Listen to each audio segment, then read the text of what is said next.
ஆறுமுகம் வந்து வண்டிய ஓட்டிட்டு வராரு. அப்ப கரெக்ட்டா வந்து வண்டி திடீர்னு நின்னு போயிடுது. என்ன பண்ணுறதுன்னு தெரியாம தவிக்கிறாரு. அப்போ வந்து என்ன ஆச்சுன்னு சொல்லிட்டு பைரவி கேட்குறாங்க. இந்த மாரி வண்டி ப்ராப்ளம் ஆயிடுச்சு. எனக்கு வேற டைம் ஆயிடுச்சு. ஏன் இப்படிலாம் பண்ணிட்டுருக்க?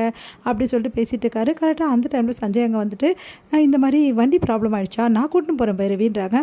சரி நான் சஞ்சய் கூட போயிட்டு பஸ் ஸ்டாண்ட்ல இறங்கிட்டு அங்கேருந்து பஸ்ஸ பிடிச்சு போய்க்கிறேன். நீ கிளம்பு அப்படின்னு சொல்லி சொன்னோனே என்ன பண்ணணும்னு தெரியாம தவிக்கிறாரு ஆறுமுகம். அடுத்து சஞ்சய் வந்து ஓகே நீ வா பைரவி, பாய் ஆறுமுகம் அப்படி சொல்லிட்டு வேணும்னே வந்து வெறுப்பேத்திட்டு போறாரு. இதனால செமையா டென்ஷன் ஆயிறாரு நம்ம ஆறுமுகம். போலீஸ் வந்து சிந்துக்கு நிறைய அட்வைஸ் கொடுக்குறாங்க. ஆனால் சிந்து வந்து வேணாம், கண்டிப்பாக கம்ப்ளைண்ட்டை வாபஸ் வாங்கி தான் தீருவேன்னு விடாப்படியாக கம்ப்ளைண்ட்டை வாபஸ் வாங்குறாங்க. இதனால வந்து அப்படியே பார்த்துட்டு டென்ஷனாகி அங்கே வந்து முறைச்சிட்டு வந்து கிளம்புறாங்க.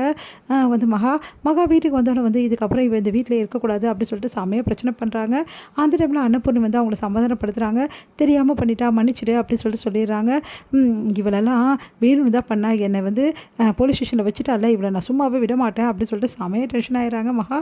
இங்கே வந்து சிந்துவை பார்த்து சிவா கேட்குறாரு, ஏன் இப்படிலாம் பண்ண சிந்து, நீ இப்படி பண்ணக்கூடிய ஆளே இல்லையே, எதுக்காக இப்படி பண்ண அப்படின்னோடனே, சாரி டாக்டரே என்னை மன்னிச்சிடு, நான் இதை பண்ணல, பைரவி கிட்டே நான் வந்து சொன்னேன், அவள் தான் இந்த மாதிரி பண்ணியிருக்கா. என்னது பைரவியா, ஏன் அந்த விஷயத்தை நீ அங்கேயே சொல்லலை அப்படின்னோடனே, நான் எப்படி பைரவி மாட்டி விட முடியும் சொல்லு, அதனால தான் பைரவி வந்து நான் சொல்லலை, இதுதான் நடந்த உண்மை அப்படின்றாங்க. அதை கேட்டுட்டு வந்து பைரவி ஏன் இப்படி பண்ணா ஒன்றும் புரியலையே அப்படி சொல்லிட்டு யோசிக்கிறாரு. இல்லை சிந்து நீ வேணும்னு போய் சொல்கிறியா, ஏன் டாக்டர் என்னை நம்பவே மாட்டியா, ப்ளீஸ் டாக்டர் என்னை நம்பு டாக்டர், நான் அப்படிப்பட்டவ கிடையாது, பண்ணுன்னு சொல்லுவேன், நான் முன்னாடியெல்லாம் வந்து உன்னை ஏமாத்திருந்தால் தானே என்னை இப்போ நம்ப மாட்டேங்கிற, எனக்கு வேணும் தான் டாக்டர், நான் ஏதாவது சொன்னால் நீ உடனே நம்புவ அப்படின்னு நினச்சேன், ஆனால் நீ நம்பலை, அப்போது இன்னமும் என்னை இப்படி தான் தப்பாக நினச்சிட்ருக்கேன், நான் அதுக்காக சொல்ல சிந்து, உண்மையை சொன்னீங்கன்னா ரொம்ப நல்லது, பைரவி மேலே வந்து தேவையில்லாமல் வந்து பிரச்சனை ஆகும்ல, அதுக்காக சொல்கிறேன், உண்மையிலே பைரவி தான் பண்ணா, தயவு செய்து நம்பு டாக்டர் அப்படி சொல்லிட்டு அங்கேருந்து போகிறாங்க. அடுத்து வந்து இதை பற்றி யோசிச்சுட்டே இருக்கார் சிவா. அப்போ வந்து ஐஸ்வர்யா வந்து சொல்கிறாங்க, அண்ணன் அண்ணி மேலே எந்த தப்பும் இல்லைண்ணா, அவங்கள நம்புங்க அப்படின்னு சொல்லி சொன்னோன்னே, என்ன சொல்கிற ஐஸ்வர்யா அப்படின்வாங்க. நடந்த விஷயத்தை எல்லாத்தையுமே வந்து ஐஸ்வர்யா வந்து சொல்கிறாங்க. உண்மையிலேயே அண்ணி வந்து எந்த தப்புமே பண்ணலண்ணே, எனக்கு தெரிஞ்சு அண்ணி கம்ப்ளைண்ட் கொடுத்துருக்க மாட்டாங்க, பைரவி அண்ணி தான் கம்ப்ளைண்ட் கொடுத்துருப்பாங்க, நீ என்ன சொல்கிற, அப்போது சிந்து சொல்கிறது உண்மைன்னு சொல்கிறியா? ஆமாண்ணே உண்மைதான், ஏன்னா பைரவி அண்ணியும் அந்த அண்ணியும் பேசிகிட்டு இருக்கிறத நான் கேட்டேன், அவங்க 2 பேரும் வந்து பேசிகிட்டு இருந்தாங்க, அப்போ பைரவி அண்ணி தான் ரொம்ப கோவப்பட்டு நான் கம்ப்ளைண்ட் கொடுத்துருவேன்னு சொன்னாங்க, ஆனால் இதெல்லாம் வேணாம் ஏதோ வந்து கோவத்தில் அவங்க பண்ணிட்டாங்க, அதெல்லாம் ஒரு பெரிய விஷயமா ஆகாதுன்னு சொல்லிட்டு சிந்து அண்ணி தான் பைரவி அண்ணிக்கிட்ட வந்து சொல்லிட்டு இருந்தாங்க, இதானே நடந்தது, அதனால் வந்து சிந்து அண்ணி சொல்கிறது உண்மையாக தான் இருக்கும், நீ வந்து மனசை போட்டு குழப்பிக்காதுனே அப்படி சொல்லிட்டு போகிறாங்க.